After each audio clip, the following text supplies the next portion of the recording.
तर अजित पवारांना निवडणुकीच्या प्रचारामध्ये गुंडांची मदत घ्यावी लागते। रोहित पवार यांनी अजित पवार यांच्यावर हा गंभीर आरोप केलाय। सामान्य लोकांचं सरकार येणार नाही हा यामागे संदेश असल्याचं देखील रोहित पवार यांनी म्हटलंय। तर रविराज टावरेंवर गोळीबार कुणी करायला लावला?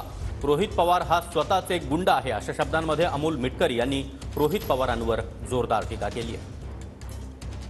गुंडच जर अजितदादांचा प्रचार तिथे करत असतील म्हणजे एक संदेश कुठेतरी देण्याचा प्रयत्न केला जातोय की येत्या काळामध्ये सामान्य लोकांचं सरकार हे कधीच भाजपच्या खाली येणार नाही, आलं तर गुंडांचंच येईल।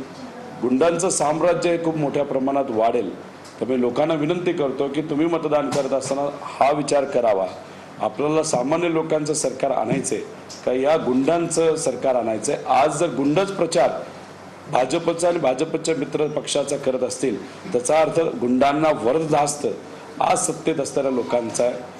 उद्या जाऊन हेच गुंड आणि ह्यांचेच कार्यकर्ते आपल्या घरापर्यंत पोहोचतील। रविराज टावरेंसारख्यांवर गोळीबार कोणी करायला लावला हे बारामतीकरांना माहीत नाही आहे। जाणीवपूर्वक हे असं वातावरण खराब करण्याचं काम हा रोहित पवार करतोय।